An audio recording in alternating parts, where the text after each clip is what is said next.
방송 시작했습니다. 지금 한국이 지금 왜 이렇게 하는지를 모르겠습니다. 이번 정권뿐 아니고 우리가 중국에 수출을 하고 중국의 관광객들을 우리가 받아들이는데 그것만 가지고 중국이 언제 어느 시에 우리가 어떻게 될지 몰라요. 그러면은 우리가 경제를 하는 뭐 기업들이라든지 또 정부라든지 우리가 다른 데를 갖다가 떨궜고 다른 데를 또 생각을 해야 되는데 관광객이라든지 수출이라든지 이런 걸 생각해야 되는데 그런 생각을 안 하고 있는 거예요. 중국에 의존하고 있는 거예요. 그래서 어떤 사람들은 지금 그 이런 말도 있지만 중국 사람들을 많이 여성분들을 많이 오가지고 우리하고 결혼을 시켜가지고 우리나라에 인원을 많이 대거로 하자 하는 그런 국회의원들도 있더라고요.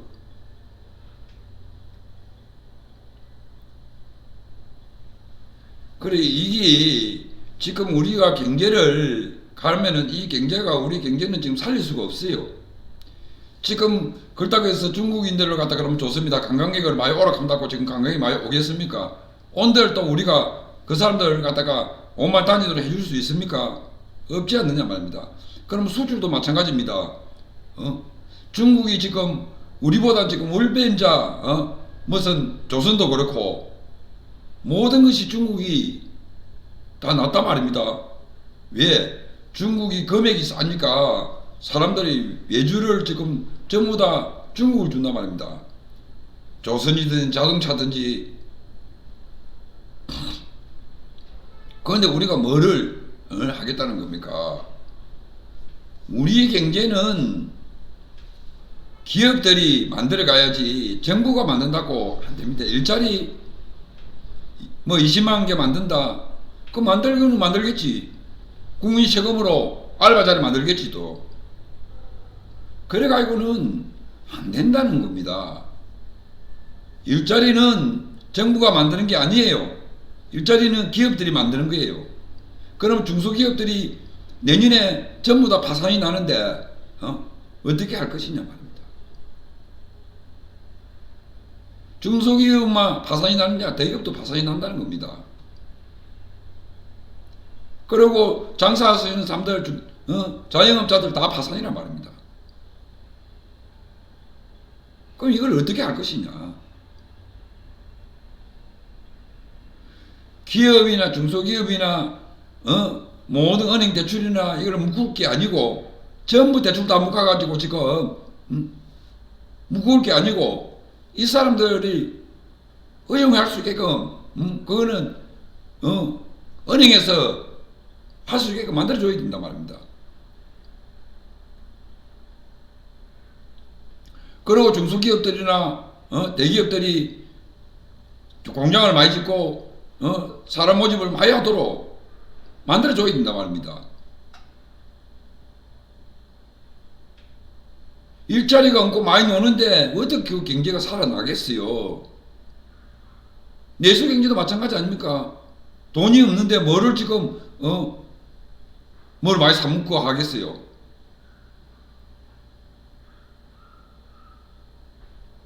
내년에 부동산도 사고 싶은 사람들은 많아요. 그러나 그게 이루어지지는 않아요. 매매는 안 돼요. 왜? 돈이 없어요. 그런데 옛날에 은행에서 60% 70% 빌려주고 은행에서 담보대출을 많이 해주면 되는데 이제 담보대출 안 해준다는 겁니다. 또 금액도 작아진다는 겁니다. 프로세지가. 또 이자 높아진다는 겁니다. 돈이 없는데 어떤 사람이 그걸 사겠어요? 지금 주식 투자는 왜 요단화가 주식 투자가 많이 되느냐? 전부 다 은행에 신용대출을 다 빌려가지고 주식을 샀단 말입니다. 사람들이. 그러다 보니까 주식은 많이 한 몇 달 동안은 많이 올랐지요. 많이 오르고 지금은 주식이 또 내려간다고요.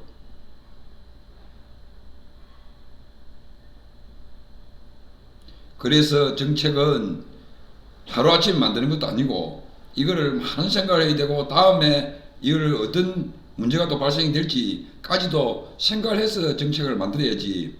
나오는 대로 정책 만들고 3분 카레를 만들고 3분 짜장을 만들면은 어떤 사람이 있는지 또 다치는 사람들이 또 생기고,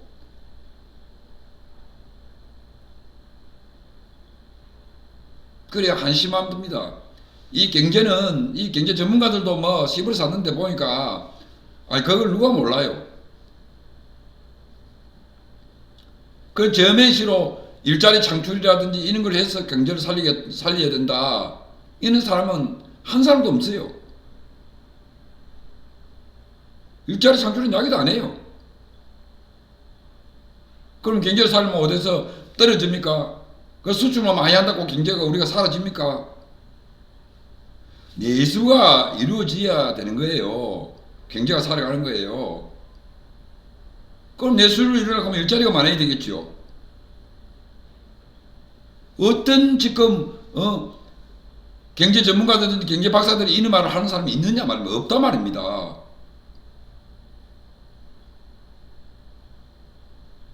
정부도 마찬가지 아닙니까? 이래가지고 경제를 살리겠다는 게 허구 아닙니까? 허구. 정부가 어떻게 경제 살리겠어요? 경제를 살리려고 하면은 지금이라도 늦지 않았어요. 문재인 정부도 지금 바로 이 바꿔야 됩니다. 안 바꾸면은 경제 못 살립니다. 지금 있는 그대로 꺾고 가려면은 파산입니다. 파산. 나라도 파산이고 국민도 파산됩니다. 정말 경제를 살리고 싶으면은 제 이야기하는 대로 하십시오. 그러면 경제 살아납니다.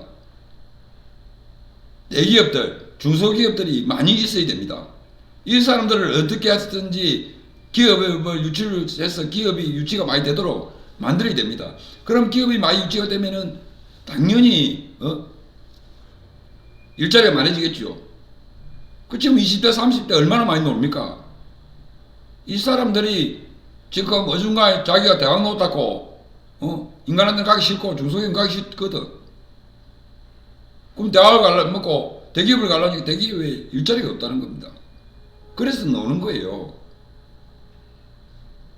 그리고 노조도 마찬가지입니다. 노조도 지금 연봉 1억씩 8천만 원씩 받는 회사들이 얼마 많습니까?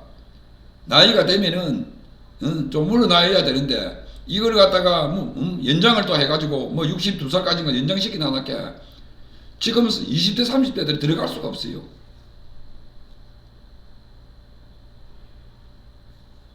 그래서 이거를 경제 전문가들은 경제 박사들은 모릅니다. 그 사람들은 자기들이 책에 나오는 그대로 씹어리는 사람들이기 때문에 그걸 이룰 수가 없어요.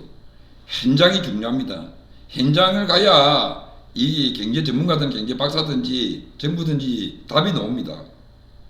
어떻게 해서 여러 사람 말을 들어보면은 어떻게 경제가 사라지는지.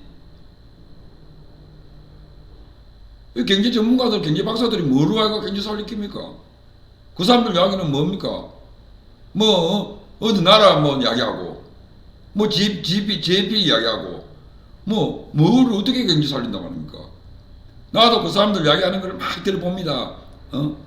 방송하는 거를. 한심하다 합니다.